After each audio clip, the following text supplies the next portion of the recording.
Hello, good morning, 8th class. We will continue our chapter third history. आज का हमारा topic है the problem with निज cultivation. The planters found it difficult to expand.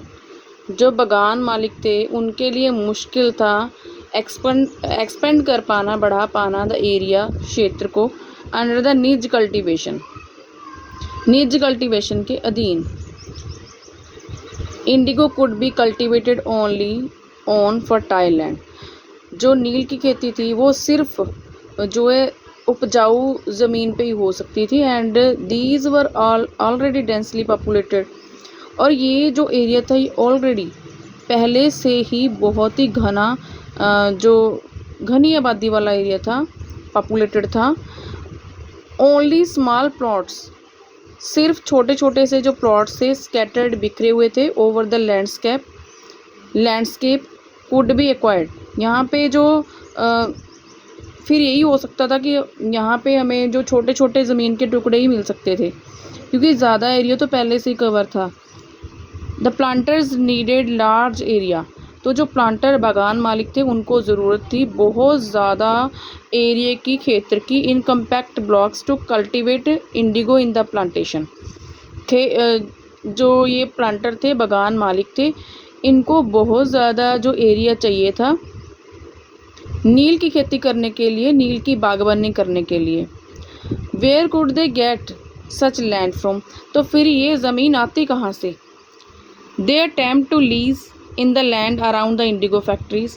तो इन्होंने यहाँ पे कोशिश की ज़मीन को पट्टे पे देने की, जो नील की फैक्ट्री के आसपास की ज़मीन थी, किराए पे देने भी, कम किराए पे देने की. And evict the peasant from the area. और ये भी कोशिश की जो किसान हैं उनको इविक्ट किया जाए, वहाँ से, उस ज़मीन से बेदखल किया जाए. But this always led to conflict, tension. और इसी वजह से जो ये बागान मालिक थे और जो किसान थे उनके बीच में कॉन्फ्लिक्ट हो जाता, संघर्ष हो जाता और टेंशन, तनाव हो जाता. Nor was labour easily mobilised. और यहाँ पे जो लेबर है उसको भी जुटा पाना जो आसान नहीं था. A large plantation required. और बहुत ज़्यादा बागवानी के लिए required vast number of hands to operate. यहाँ पे बहुत ज़्यादा फिर इनको लेबर भी चाहिए थी, इसको करने के लिए बहुत ज़्यादा लोग चाहिए थे काम के लिए.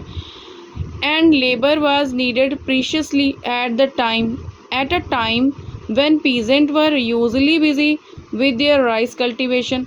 और ये वो टाइम था जब पहले से ही जो पीजेंट थे, किसान थे, वो चावल की खेती में करने में लगे हुए थे. तब इस टाइम पे जो लेबर जुटा पाना बहुत ही मुश्किल काम था. निज cultivation on a large scale also required many plows and blocks. तो अब निज कल्टीवेशन के लिए ये जो बड़े पैमाने पे हो रही थी, बड़े पैमाने पे थी, इसके लिए बहुत सारे हल और बहुत सारे बुलॉक्स चाहिए थे, बैल चाहिए थे. 1 bigha of indigo cultivation required 2 plows.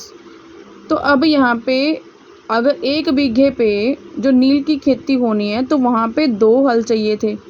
This meant, इसका मतलब ये हुआ दैट अ प्लांटर, जो बागान मालिक है, विद 1000 बीघा, अगर उनके पास 1000 बीघा ज़मीन है, वुड नीड, तो उनको ज़रूरत पड़ेगी 2000 प्लव.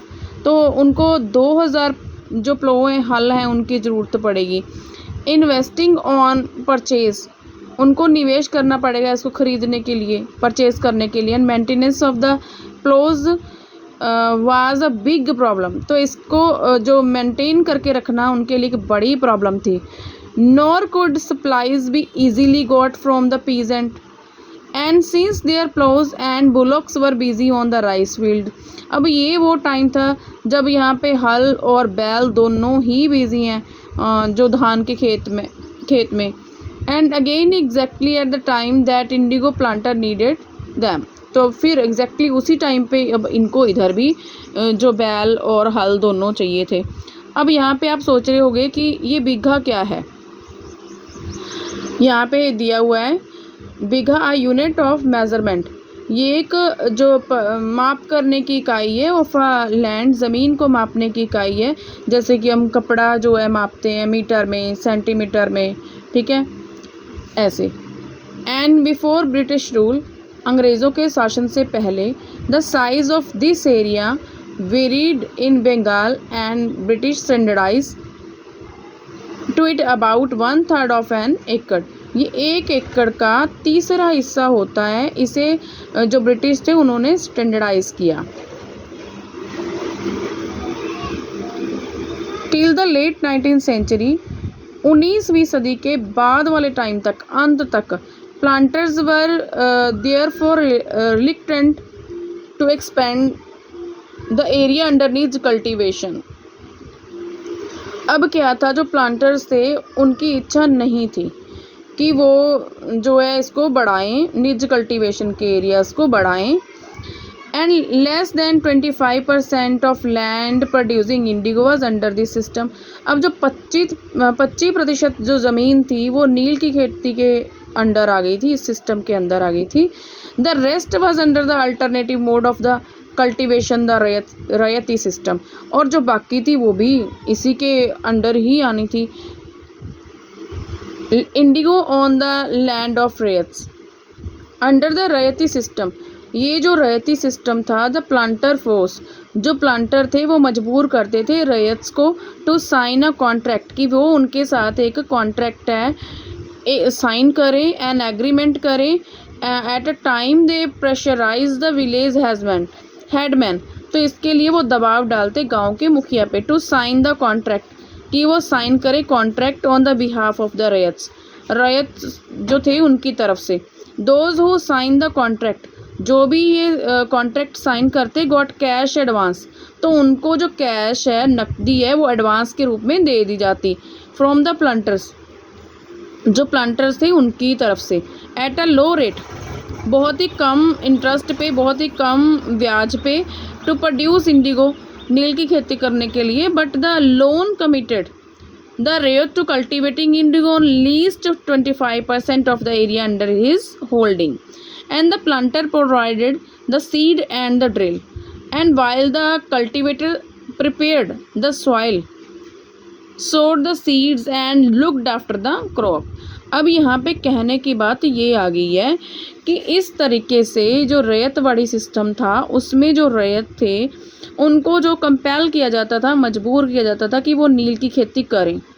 अब वो नील की खेती करेंगे तो करनी उनको पड़ेगी, बिकॉज जो ब्रिटिश थे उनकी तरफ से जो उनको एडवांस जो लोन है वो कम ब्याज पे दे दिया जाता, और ये तब तक चलता। उनसे यही जो कमिटमेंट की जाती कि ये जो ना फसल की कटाई हो जाएगी, उसकी डिलीवरी हो जाएगी, और साथ के साथ जैसे जो फसल की कटाई हो जाती, डिलीवरी हो जाती, साथ के साथ उनको नया लोन फिर से दे दिया जाता।